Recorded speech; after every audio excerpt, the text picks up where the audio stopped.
காஞ்சிபுரம் மாவட்டம் சுங்குவார் சத்திரத்தில் இரண்டாவது மனைவியின் பேச்சை கேட்டு முதல் மனைவியை வெட்டி கொன்று தோட்டத்தில் புதைத்துள்ளார் கணவன்.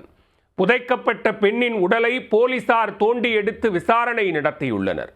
கொலையின் பரபரப்பு பின்னணி என்ன? காஞ்சிபுரம் மாவட்டம் சுங்குவார் சத்திரம் அடுத்த சோக்கண்டியைச் சேர்ந்தவர் மதன்.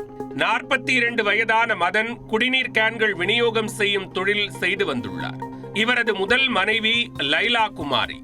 மதன் லைலா குமாரிக்கு கடந்த 18 ஆண்டுகளுக்கு முன்பு திருமணம் நடந்து ஒரு மகனும் மகளும் உள்ளனர்.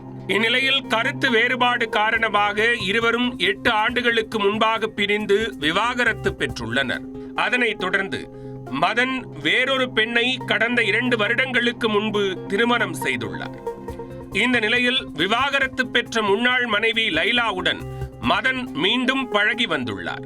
இதனால் இரண்டாவதாக திருமணம் செய்த சுகன்யாவிற்கும் மதனுக்கும் இடையே குடும்ப பிரச்சனை ஏற்பட்டுள்ளது. கடும் மன உளைச்சலுக்கு ஆளான மதன் முதல் மனைவியுடன் மீண்டும் தகராறு செய்துள்ளார். இந்நிலையில் முதல் மனைவி லைலாவை திருவள்ளூர் மாவட்டம் திருப்பந்தியூர் பகுதியில் உள்ள தனியார் தோட்டத்திற்கு மதன் அழைத்துச் சென்றுள்ளார். அங்கு வைத்து ஏற்கனவே திட்டமிட்டபடி லைலாவை வெட்டி கொலை செய்துள்ளார். பின்னர் தோட்டத்திலேயே குழி தோண்டி அங்கேயே உடலை புதைத்துள்ளார் மதன். லைலாவை காணவில்லை என அவரது தாய் வசந்தா சுங்குவார் சத்திரம் காவல் நிலையத்தில் புகார் கொடுத்துள்ளார். இந்த நிலையில் சந்தேகத்தின் பேரில் போலீசார் மதனை விசாரணைக்கு அழைத்தபோது லைலாவை கொலை செய்து புதைத்ததாக காவல் நிலையத்தில் தெரிவித்துள்ளார்.